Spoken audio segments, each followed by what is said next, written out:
Hello students,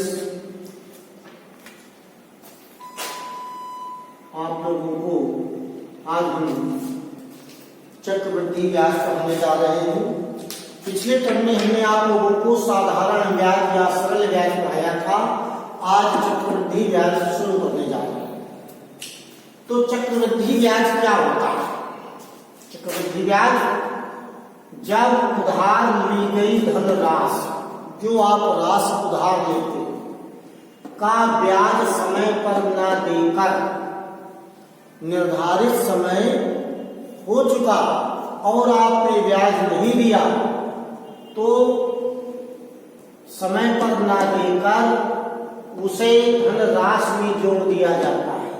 तो जो ब्याज बना उसको हम उस धनराशि में यानी कि मूलधन में जोड़ देते हैं और फिर उस धनराशि तथा ब्याज के प्राप्त योग फल पर ब्याज लगाया जाता है।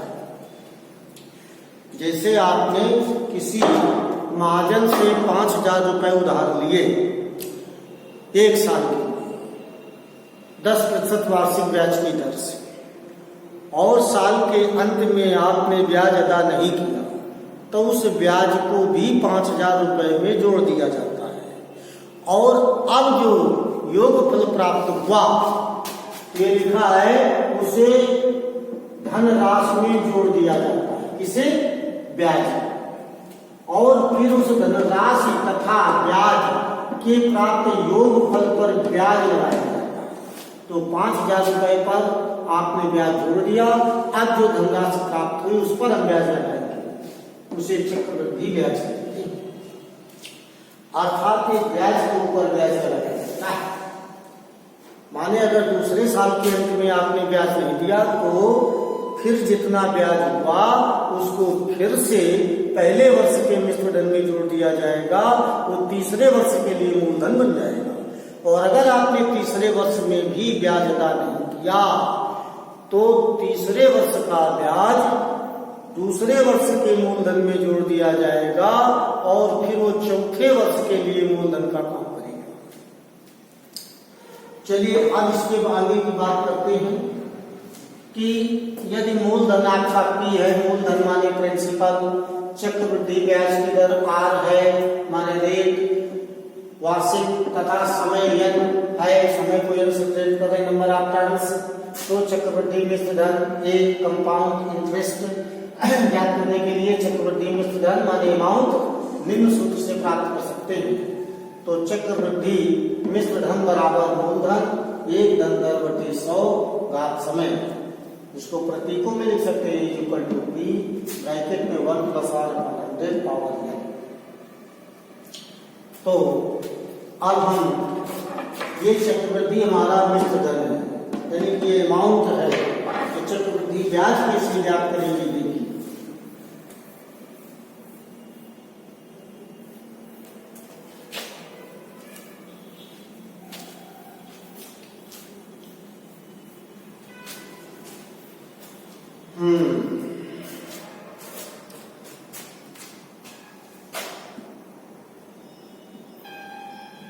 चक्रवृद्धि ब्याज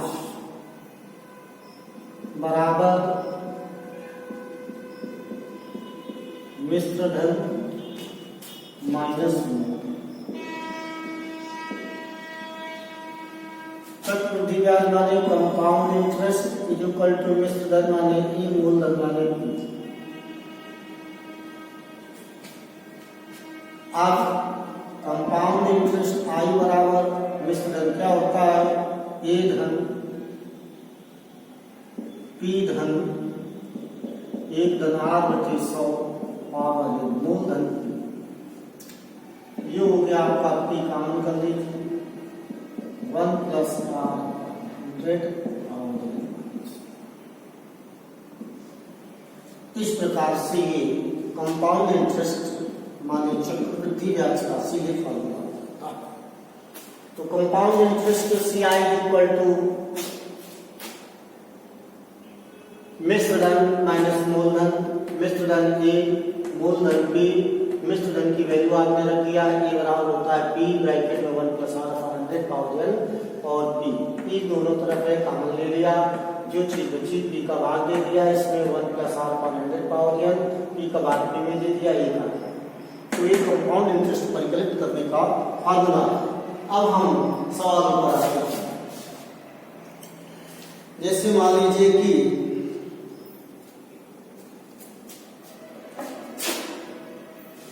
सवाल है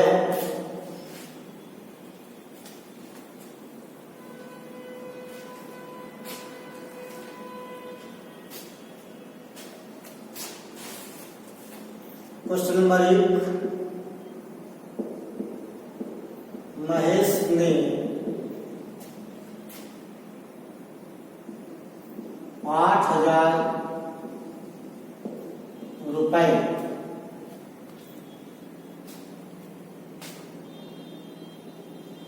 %5 वार्षिक ब्याज की दर से लिया।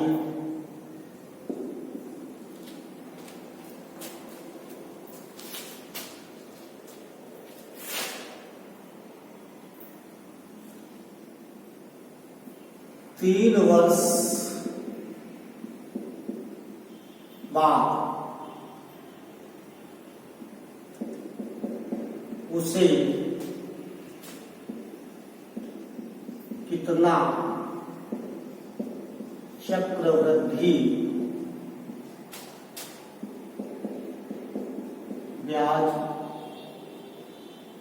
देना पड़ेगा।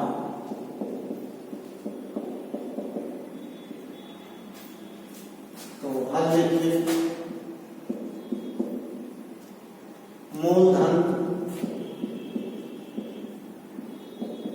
P बराबर 8,000 रुपए, दर R बराबर 5% वार्षिक और समय n बराबर 3 वर्ष। चक्र वृद्धि ब्याज बराबर, ठीक। तो ये चीजें लिख लीजिए, दिया है।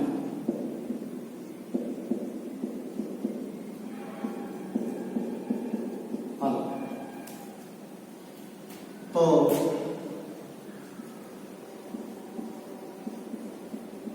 मिश्र धन A बराबर P 1 धन R/100 और A बराबर P का मान 8,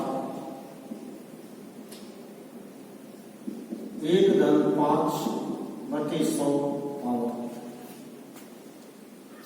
अब देखिए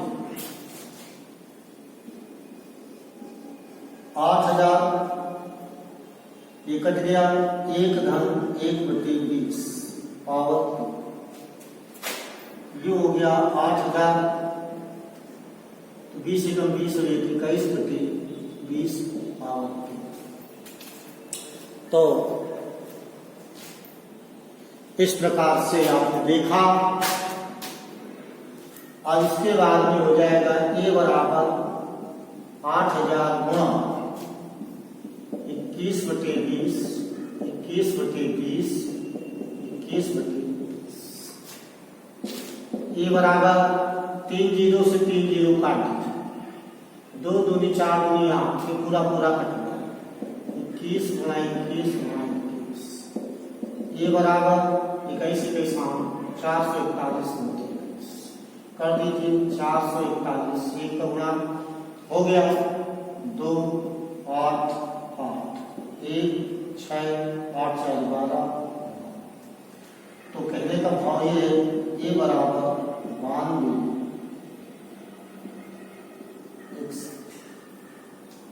तो CI चक्रवृद्धि ब्याज बराबर A माइनस P। तो ये हो जाएगा 92 61 माइनस 8 बराबर 1261।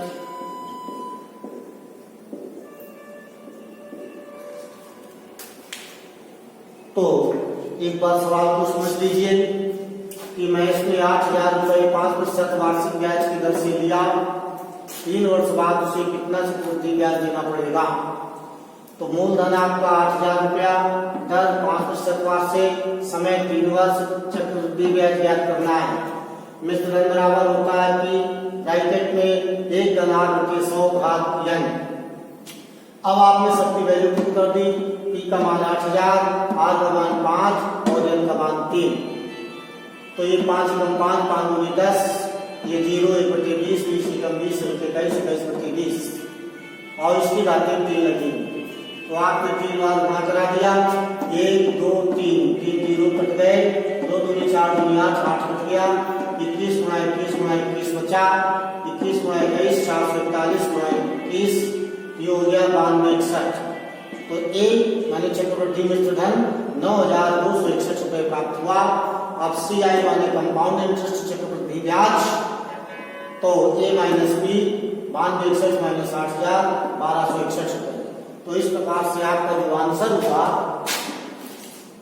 तो ये है आपका उत्तर बराबर चक्रवृद्धि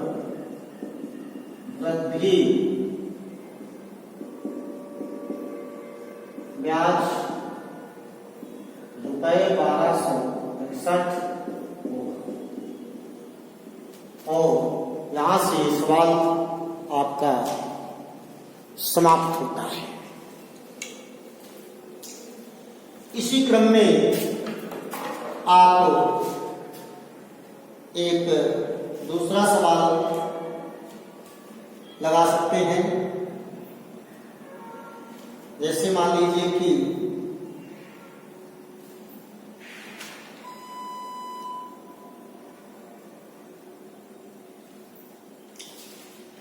एक सवाल है 5,000 रुपये 10% वार्षिक ब्याज की दर से 3 वर्ष का चक्रवृद्धि ब्याज। तो मान लीजिए कि मैं इसमें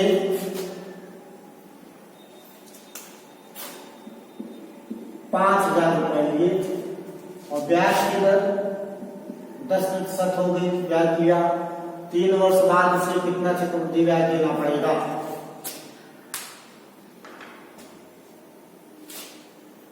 तो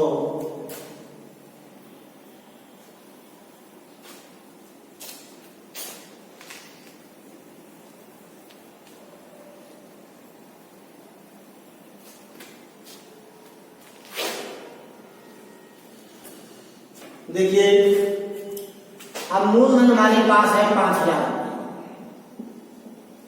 और दर हमारे पास है 10%, समय 3 वर्ष, चक्रवृद्धि ब्याज मिश्र धन है, ठीक। तो ए बराबर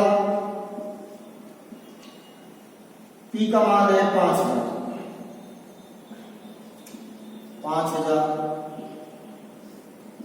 एक धन आर 10% बटे 100 पावर, ये हो गया ए बराबर 5,000 एक धन 1/10 पावर, ये हो गया आपका मिश्र धन ए बराबर 500। 10 एकम 10 11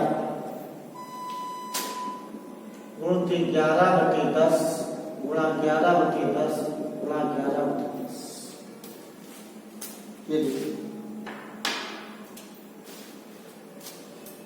तो ये आपका हो गया 5 गुणा 11 गुणा 11 गुणा 11, 3 0 से 3 0 कट गए, तो हो गया 5 गुणा 11 11 121, 1331।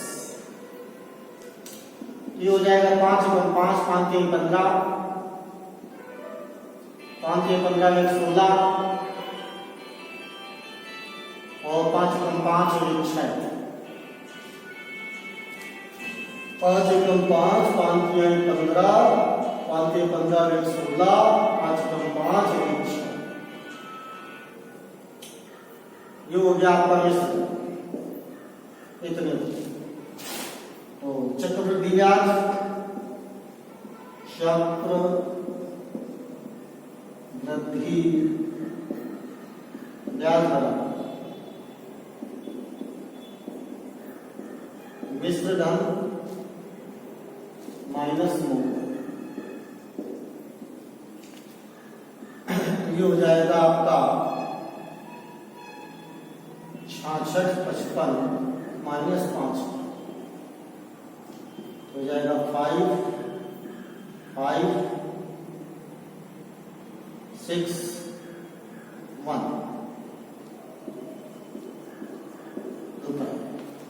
तो इस प्रकार से आपको ब्याज प्राप्त हो गया 1655। इसको आप एक बार पुनः समझ लीजिए कि महेश ने 5000 रुपए 10% वार्षिक ब्याज की दर से लिया। 3 वर्ष बाद उसे कितना चक्रवृद्धि ब्याज देना पड़ेगा? मूलधन 5000, दर 10%, समय 3 वर्ष। सूत्र में मान रख दीजिए 10 एकम 10, 10 × 100 1 × 10। आप 10 एकम 10 में 11, 11 × 10 घाते 3 लेंगे, 3 बार गुणा, 300 से 300 कट के 5 गुणा 11 गुणा 11 गुणा 11। तो 11 गुणा 11 गुणा 11 1331 होता है। और 5 का गुणा कर दिया, 5 एकम 5, 5 तिहाई 15, 5 तिहाई 15 एक 16, 5 एकम 5 एक 6। चक्रवृद्धि ब्याज बराबर मिश्र धन माइनस मूलधन, तो 6655 माइनस 5000 1655 रुपए। ये आपको चक्रवृद्धि ब्याज बना और ये आपका आंसर। तो इससे संबंधित सवाल आपको घर में लगाएं, उनका अभ्यास करें और हमसे अपनी समस्या पूछें। इन्हीं शब्दों के साथ आज मैं शिक्षण कार्य समाप्त करता हूँ।